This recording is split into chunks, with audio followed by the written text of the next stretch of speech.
The United States is hosting a summit of the Americas in Los Angeles, California on June 6th to the 10th to, quote, focus on building a sustainable, resilient, and equitable future for our hemisphere. The irony of the US hosted event cannot be more in your face. In terms of sustainability, the US is the second largest CO2 emitter in the world, with its Pentagon alone ranking at number 55.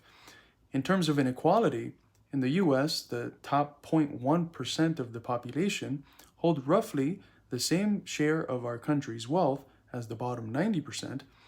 And in terms of providing an, quote, equitable future for the hemisphere, the US's continued Monroe Doctrine treatment of Latin America as its colonial backyard, where it has waged criminal regime change operations for over a century to protect its imperialist sphere of influence, would place it as the last country in the region with the right to talk about an equitable future for the hemisphere.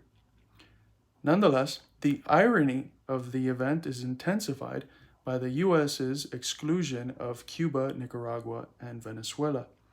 Apparently, besides blockades, covert terroristic campaigns, and the creation and funding of dissident groups, part of the punishment nations face when they prevent US monopolies from owning their country's resources or super exploiting their people's labor power is also an expulsion from the geographical region their country is in. Like the British colonial ordnance surveys in Ireland, geography itself becomes a tool in the hands of imperialists. The US sees itself capable of determining who is and who is not American. Mexican President Andrés Manuel López Obrador, otherwise known as AMLO, threatened to personally boycott the event if Cuba, Venezuela, and Nicaragua are excluded.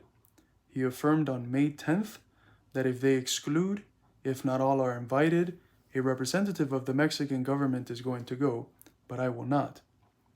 Since AMLO's statements were made, Bolivia, Honduras, and the Caribbean Community, otherwise also known as CARICOM, have joined in protest against the exclusion. Bolivian President Luis Arce said that if the exclusion of our brother peoples persists, I will not participate in it. Similarly, Honduras' Xiomara Castro said that if all nations are not there, it is not a summit of the Americas.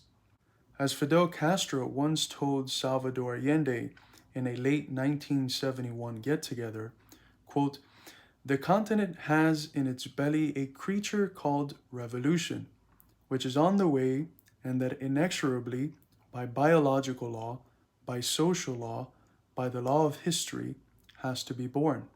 And it will be born, one way or another."